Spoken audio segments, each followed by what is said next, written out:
Sampal. Ito ay masakit hindi lang sa pisikal kundi lalo na pagdating sa emosyonal.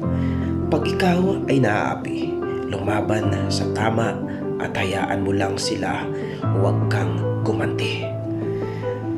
Maliitin ka man ng iba, ipakita mo na malayo ka sa ngayon inaakala nila. Magsumikap ka dahil ang totoong sampal sa kanila ay yung panahong tagumpay ka na.